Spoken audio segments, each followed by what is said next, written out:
Muito bom dia, bom dia, bom dia. Sexta-feira, normalmente na sexta-feira é quando a coisa pega fogo, e tá pegando fogo na parte internacional, para não dizer aqui no local, né? Vamos lá?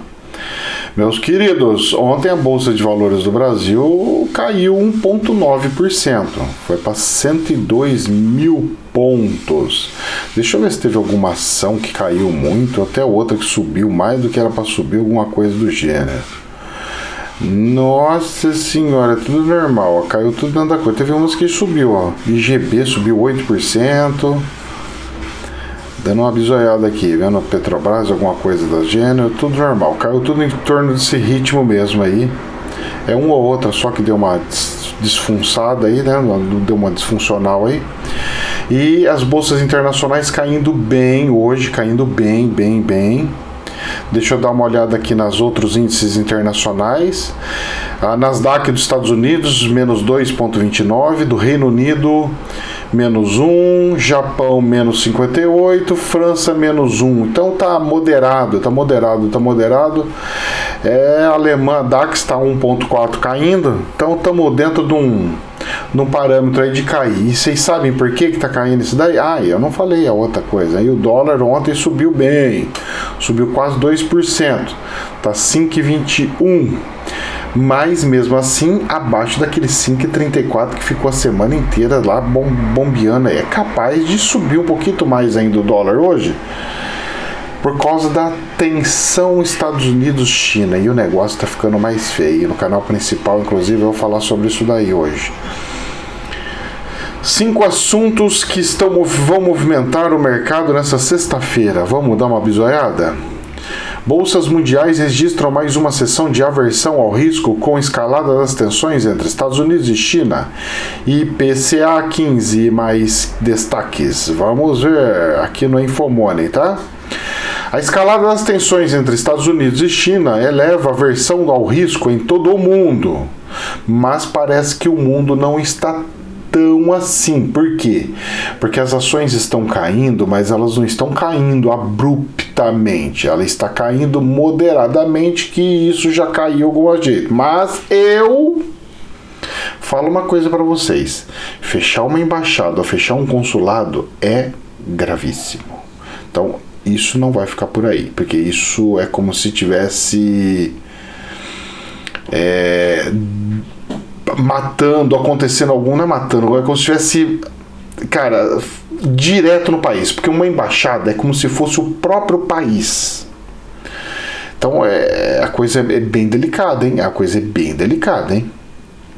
Vamos lá. As principais bolsas operam em queda nessa terça-feira. Vocês estão loucos? Isso aqui não é de terça, não. O cara escreveu errado. Deixa eu até ler que dia que é. 24 de julho. Há 6 segundos atrás saiu isso daqui. O cara escreveu errado nessa terça-feira. Nessa sexta-feira, filho. Corrige isso daí. O governo de Pequim ordenou que o consulado americano cessasse as operações. A decisão veio um dia após os Estados Unidos fecharem o consulado chinês em Houston, Texas, sob a acusação de espionagem e roubo de propriedade intelectual. O governo de Pequim ordenou que o consulado americano cessasse as operações lá de Pequim. Então veja bem, os americanos fecharam de um estado longínquo, que é o Texas. O chinês mandou fechar o consulado de Pequim, capital. Americano que quiser ir embora, como é que vai fazer se tiver dificuldade? Olha, vai ter americano tudo saindo voando de lá, hein? Pode ter certeza, hein? Já no Brasil, as discussões sobre a reforma tributária ganham força. O senador Roberto Rocha, PSDB, presidente da Comissão Mista da Reforma Tributária, afirmou que aceita discutir a recriação de um imposto nos moldes da CPMF, pelo amor de Deus, mas apenas se a incidência for limitada a pessoas jurídicas. É menos mal, né? Pessoa jurídica é menos mal. Aí entra como se fosse um imposto mesmo. Pessoa física não dá, não. Não dá. Na esfera corporativa, a disputa... É verdade, eu não tinha pensado nisso. É interessante. Na pessoa jurídica até vai. Aí as pessoas falam assim, mas vou movimentar contas de pessoa física. Mas quem vai movimentar conta de pessoa física? Meu querido, não tem jeito. Não tem jeito, não tem como. Pode até fazer uma movimentação aqui ou lá, o empresário pegar o dinheiro, não depositar mais na conta, ficar só com o dinheiro em mão. Essas coisas vão acontecer. Se tiver esse CMS, você pode ter certeza. Que os empresários vão começar a pegar dinheiro na mão, vai começar a guardar dinheiro em casa, vai pagar salário em dinheiro para os funcionários do acumulado do mês. Vocês podem ter certeza disso, que essa novela eu já vi. Eu não acho muito sadia, por isso que esse imposto não pode ser criado. É um imposto que é bonito na teoria, mas na prática, rapaz, vamos lá. Número 1, bolsas mundiais. O aumento da tensão entre Estados Unidos e China eleva a aversão ao risco em todo o mundo e faz as bolsas operarem em queda. Os principais índices europeus e os futuros americanos estão em terreno negativo. Na Ásia o pregão foi de perdas, mas o Japão lá não estava caindo muito não. Não vi cair muito não, mas vamos ver. O índice Xangai SE caiu 3,86, refletindo a decisão da China, mas Xangai não é da China lá, Xangai? Em fechar o consulado americano em Chengdu. Os demais mercados da região também foram afetados. Hang Seng Index de Hong Kong recuou 2,21%. O Nikkei 225 de Tóquio registrou valorização negativa de só 0,5%, que é o que eu falei, muito pouquinho. O Nikkei foi pouquinho. O de Hong Kong recuou relativamente bastante, mas não é assim também estrondoso. Só o de Xangai, que era para a China, lá caiu mais, né? Então é onde mais afetou. O governo de Pequim ordenou que o consulado americano cessasse as operações. A decisão veio um dia após os Estados Unidos fechar o consulado chinês em Houston, Texas, sobre acusação de espionagem e roubo de propriedade intelectual. Abre aspas. Não ficaremos surpresos se houver uma queda, abre parênteses, no pregão. Porque tem outro erro de ortografia aqui. Os investidores estão com foco para essa tensão geopolítica, disse a Bloomberg Janet Mui, diretora de investimentos da Brewin Doping. Não sei pra que esses nomes loucos. Põe investidor, não sei o que, americano, sei lá. A expectativa de um aumento da tensão entre os dois países, com um momento em que se aproximam as eleições presidenciais dos Estados Unidos, que serão realizadas em novembro. O tom mais elevado... em novembro? Nossa, junto com as nossas municipais? Minha Nossa Senhora! Vai ser o ó do Borogodó. Eu jurava que era setembro, meu Deus do céu. Eu jurava que era setembro. Minha Nossa Senhora. O tom mais elevado da disputa pode tornar ainda mais difícil a recuperação da economia americana, que tenta lidar com o avanço do contágio da Covid-19. Os futuros de Dow Jones reduziram as perdas e agora cai 0,8%. Da SP500 recuou 0,15%, muito pouco, ou seja, não está recuando mais nada, já está estabilizado. Na Europa, o pregão também é de perdas, apesar do índice de atividades PMI Market ter mostrado uma melhora na economia da região. Vamos lá, muita linguiça, isso aqui também não, para mim não interessa. O FTSE 100 de Londres recua 0,83, muito pouquinho. No mercado londrino, o destaque é o comportamento das ações das empresas de gás cêntrica, que sobem mais de 20%. E eu falei que a da inglesa estava quanto? Ali do Reino Unido, 0,96. E ele falou que estava 0,83. Está aumentando cada vez mais, está baixando cada vez mais. E vamos que vamos. Vamos ver o segundo ponto aqui. Agenda, número 2, agenda.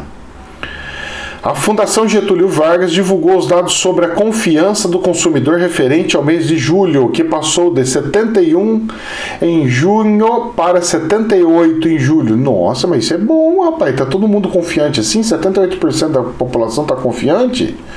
Isso é ótimo. Isso é um número surreal para mim. É surreal. Eu falar para você, hein? Ainda na agenda doméstica, o IBGE revela a inflação medida pelo IPCA 15, que deve ter acelerado em 0,52%. Já é alto, hein? 0,52% em julho, na comparação mensal, segundo a estimativa mediana em pesquisas Bloomberg. Por quê? Porque pelo juros Selic é 0,25%. Dobrou. Ponto meio, Selic deveria ser 6%. 0,52%. E tudo parado, hein? Imagine a hora que tudo começar a andar. 0,52% de inflação. A inflação tá chegando. Na comparação, segundo a estimativa mediana em pesquisa Bloomberg, eu não sei quem que é esse Bloomberg, hein? Depois de ter ficado praticamente estável em 0,02% na medição anterior, a estimativa anual é de alta de 2,36%, ainda dentro da Selic, na somatória do ano, ante 1,92% na medida anterior, mas já ditou que subiu para valer.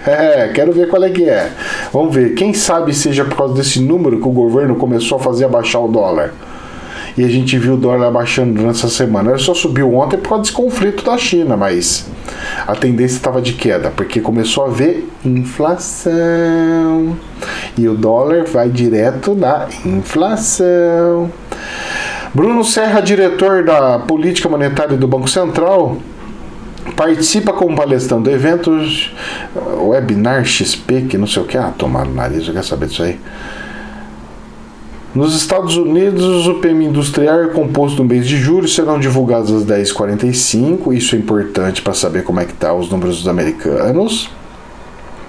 Destaque também para as informações sobre vendas de casas novas referente ao mês de junho, que sai às 11 horas. Hoje vai ter bastante notícia, hein? Na agenda do Infomone, o professor... isso aí é tudo linguiça, não quero saber disso aí. Radar político. O senador Roberto Rocha, presidente da Comissão Mista de Reforma Tributária, afirma que aceita discutir recriação de um imposto nos moldes da CPMF, mas para apenas se a incidência for limitada à pessoa jurídica, segundo a reportagem do jornal Folha de São Paulo. A equipe econômica quer que o imposto substitua a tributação sobre os salários, o que alcança cerca de 260 bilhões por ano. Para Rocha, se haverá a desoneração de empresas, de um lado, é possível aumentar a cobrança a elas.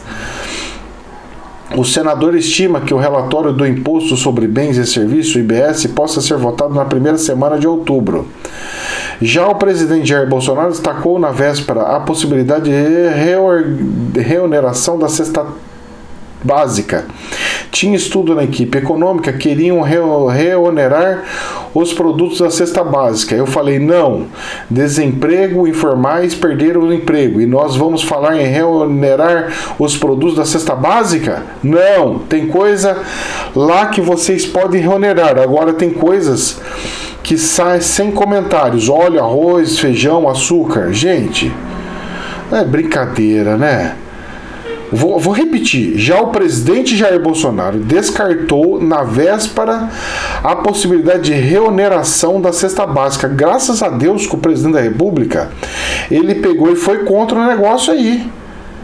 Mas quem que pautou um negócio desse aí, um monstro desse? Brincadeira, não, brincadeira. Sabe o que eu tô percebendo? É que o Congresso, ele pega algumas medidas bem ruins e joga no colo do presidente para ele pegar e vetar, para ele ficar ruim na coisa. Ele que vetou. Ele não quis a reforma tributária. Mas claro, você manda um lixo desse aí, é igual o negócio de saneamento, manda um monte de lixo lá para ele, tem que vetar um monte de coisa. Tipo, a nota sai. Vetou os negócios de saneamento, vetou as porqueiras do saneamento, vetou a reforma tributária, refou as porqueiras que estão mandando para passar, para aprovar, apesar que o ministro dele também não presta não, gosta de socar uns negócios que é podre. Mas vamos lá. Mercado imobiliário. Os lançamentos de unidades imobiliárias caíram 50%. Lançamento de unidade imobiliária caiu 50% no primeiro semestre do ano, para apenas 10 mil. Já as vendas de unidades totalizaram 16 mil unidades, 14% em relação aos primeiros 6 meses de 2019. A A reportagem do jornal Folha de São Paulo, a comparação do... Vai escrever errado o negócio aqui, mas tudo bem, vai. Nas contas do Secov, São Paulo, Sindicato da Habitação, as medidas de restrição de circulação causaram o adiamento de 8 bilhões em lançamentos. 8 bilhões de reais em lançamento. Ainda segundo a associação, a grande parte das compras atuais são habitações econômicas como primeiro imóvel, principalmente Minha Casa Minha Vida. Radar corporativo, vamos dar uma bisoiada. A elétrica Eneva informou na quinta-feira à noite que fará uma proposta para incorporar a AES Tietê por cerca de 7,5 bilhões em uma operação que envolveria dinheiro e ações. Para isso, no entanto, dependeria de apoio do BNDES Par, que colocou à venda sua fatia de 28,4% na AES. No entanto, segundo o jornal Valor Econômico, o BNDES deve rejeitar a proposta da Eneva. Por quê? Vende, filho. Vai ficar com o BNDES para quê? Para ficar brincando? O motivo para a negativa é a participação elevada do pagamento em ações. Além disso, a AES Corp também faria uma proposta ao BNDES. Tudo bem. Mas joga no mercado, então. Já o Banco do Brasil apresentou um agravo ao Tribunal de Contas, TCU, pedindo que a Corte rever a proibição imposta sobre parte da publicidade da instituição financeira na internet. Segundo o jornal Folha de São Paulo, o banco alega que perdeu mais de metade dos cerca de 100 milhões de acessos que tinha ao mês. A limitação foi colocada após a revelação de que um site que propaga fake news disfarçadas de notícias elogiosas a Jair Bolsonaro recebia verba estatal. O TCU proibiu a vinculação de publicidade em sites com menos de 10 anos, exceto vinculados à mídia de radiodifusão. E nesse início da temporada de balanças, a Ipera divulga seus resultados no segundo trimestre após o fechamento dos mercados. É isso daí que fala as notícias da semana, e o que me preocupa é uma questão única e somente: esse conflito com os americanos. Porque a coisa não é pouca coisa não, gente. A coisa é grave, Não é simplesinho, não. Eu tava dando uma bisoiada aqui. Eles estavam falando, inclusive, de que funcionários da embaixada nos Estados Unidos foram ameaçados de morte, diz a China. Então eles estão transformando os negócios. O negócio está engrossando o caldo. Eu não sei o que vai acontecer. Professor, o que pode acontecer com os mercados e com tudo mais? Vamos fazer uma análise disso daí tudo. Eu não sei, tem eleição na Câmara também agora, já está até fomentando, estão tentando cortar a asinha de algum apoiador do Bolsonaro, que é o Capitão Augusto, falando que ele está comprando votos. Meu filho, os deputados estão se vendendo por um anel que custa 70 mil reais, que ele falou hoje, da Jovem Pan, que custa 70 pi. Um anel banhado a ouro, bonito, até eu gostaria, se fosse para comprar, até eu compraria um anel daquele, é bonito mesmo. Agora, você acha que um deputado e um senador vai se vender por causa de um anel de 70 real, sendo que a verba dele, se ele entrar de presidente, vai ser centenas e centenas, são cargos e mais um monte de cargos? Eu não acredito nisso, não. Eu acho muito bom que o Augusto entre. Eu conheço ele, inclusive, porque eu, quando fui um dos fundadores do Partido Militar Brasileiro, que foi ele que foi idealizador, eu tive a oportunidade de ter contato, eu vi ele várias vezes, eu tenho contato direto com ele, eu criei sites, eu dei para ele de presente o site do Partido Militar, que é o grupo, que era um grupo do Partido Militar que estava na minha responsabilidade, eu passei para ele, porque eu falei, você tem gabinete, tem as coisas, é mais fácil você cuidar. Então, eu conheço ele, e ele é um cara dinâmico. Pensa num cara que não vai querer parar aí. Ele vai voar, ele quer voar e ele trabalha para voar. Essa é a diferença de muita gente. Ele trabalha para voar, ele pega e se empenha para voar, ele aprende. É um mandato dele só, cara. É o primeiro mandato dele. Olha aí onde ele já está, querendo se candidatar a presidente da Câmara. E ele tem capacidade, porque ele estuda, ele pega, estuda, ele conversa um com o outro, ele não briga. Ele ia fardado na Câmara na época, depois ele foi girando aquilo lá, porque aquilo lá tava chamando muita atenção, tal, não sei o que. O pessoal falou, tá te chamando a atenção, ele foi tirando o pé do acelerador, mas ele trabalha e ele gosta de desenvolvimento, ele gosta de fazer a coisa girar, a coisa andar. Ele tem boas aspirações. Ele vai ser o substituto. Presta atenção no que eu estou falando. Ele é aqui do estado de São Paulo, lá de Ourinhos. Ele vai ser o substituto do Major Olímpio no estado de São Paulo. Isso eu não tenho a menor dúvida.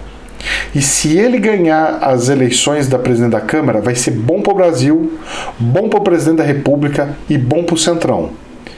Vai ser bom para todo mundo. Prestem atenção no que eu estou falando, porque ele é um homem mais justo. Ele é justo. No sentido de, ele pondera, ele analisa a versão do outro, processa e fala, dá, isso dá, não, agora segura aqui, não, vou mais, não, agora ele faz isso daí. Ele é um cara muito bom, muito bom, muito bom. Ele tomou a liderança do PP no primeiro mandato. Presta atenção, o cara assumiu a liderança de um partido fortíssimo no primeiro mandato. Tem uma luz atrás desse cara. E ele vai longe, hein? E ele vai sair candidato e vai longe. A mídia tá tentando derrubar ele porque já fizeram pesquisa e ele pode ganhar. E a mídia não gostaria que ele ganhasse, porque aí o Bolsonaro ia ter muita força. E é por isso que estão falando o negócio do anel. Vamos ficar de olho vivo, viu? Porque não é bem assim que funciona não, hein? Gente, vamos ficar atento, vamos ver esse final de semana como é que vai ser China e Estados Unidos, hein? E isso eu quero ver, hein? De cadeirinha. Cadeirinha. Só fiquei surpreso que eu jurava que era em setembro as eleições americanas. Agora tá falando que é novembro. Mas olha aí. Depois vou até conferir, porque tinha tanto erro na escrita aqui do coisa aqui, que quem sabe, né? Jamais é verdade absoluta, somente um prisma.